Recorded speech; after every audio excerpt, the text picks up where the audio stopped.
pala po si Jocelyn Cacao. Ang pangalan din po ng aking YouTube channel ay Jocelyn Cacao. This is my first upload po sa aking new account ng Jocelyn Cacao. May isa po akong YouTube channel din na nauna dito. 2 years ago na po yon. So nag-decide po ako mag-create ng new account. This account is for traveling.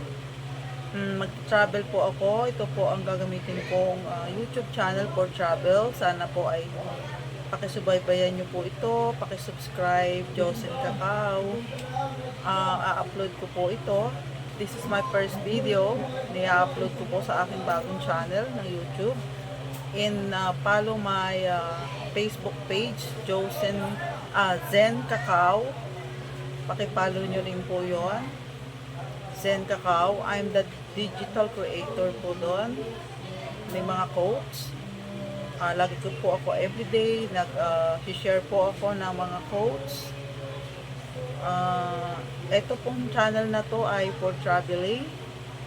Pakihintay nyo po ang bagong pasabog ng aking YouTube channel na to na Panay Travel. Kahit po kasi po may tindahan po ako, hindi po ako lagi makapag upload palagi na for traveling, pero minsan po magta-travel po ako pag may time. Kasi ito po yung negosyo ko, yung pinagkakakitaan ko, yung tindahan.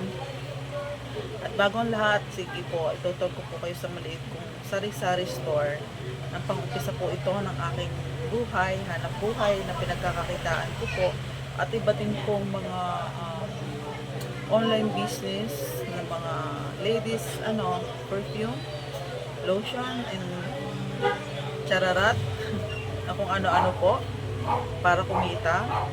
And sana nga po ay maging ayos naman yung aking YouTube channel na extra income din po ito. Ito po yung aking tindahan. Wait lang.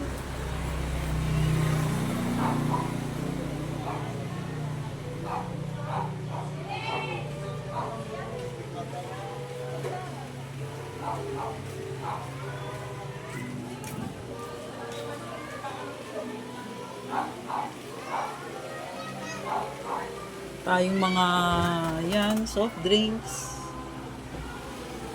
mga stocks. Yan po ang pinagkakakitaan ko sa ngayon. So ayun po, abangan na lamang po ang aking next video na i-upload sa YouTube. And wait my travel challenge. Pinag-isipan ko po kung saan ako unang magta-travel challenge, sa Mindoro ba or Tagaytay or sa medyo malapit lang po dito, basta travel. Bigyan po natin yun ng time para makapag-travel and ma-relax din po yung isip, ma-relax din yung ating sarili, makapag-unwind, and yun po ang gusto ko. Walang stress, and travel lang, and work, travel.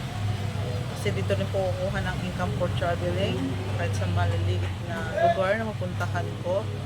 Ito po yung number one source ko of income. Ito pong tindahan ko and other stuff or item tulad ng mga perfumes and okay, I just want you to know na ito po yung tunay na I'm a single mom. Meron po akong 2 anak. And ito po ang aking buhay. Sinasabi ko na po yung totoo para kung sakali wala na kayong itatanong sa akin. I'm a single mom and I have 2 sons. Malalaki na po sila. And ito po, minsan po may travel tayo ng mukbang or anything, basta po makaano tayo kahit saan lugar na mapupuntahan natin na malapit lang po yan, basta makapag-travel tayo around the country, ganyan, dito na sa Philippines. Yan, mali natin someday, di po ba? Hindi lang Pilipinas ang ma-travel. Basta po I try my best na makapag-travel kahit po sa malapit na resort muna dito sa amin. Pero pinag-iisipan ko po Mindoro. Yes po, doon. Kasi may na-travel na po ako doon sa Mindoro, sa Puerto Galera. Nawala nga lang po yung aking video doon kasi wala pong sounds, wala pong voice. So useless din po yun. Pasensya na po kayo sa amin, medyo maingay po yung mga tumadaan, maingay po yung mga tao, marami po yung tao dito kasi po tindahan nga, daanan ng mga tao, sasakyan. So, yun lamang po. And I hope na makita-kita po tayo na the next vlog ko. And this is my first video na i-upload. Sana subscribe nyo pa rin kahit ito lang po. And please subscribe me. And God bless all. Thank you. And thank you mga Mars. Bye. See you on my next vlog.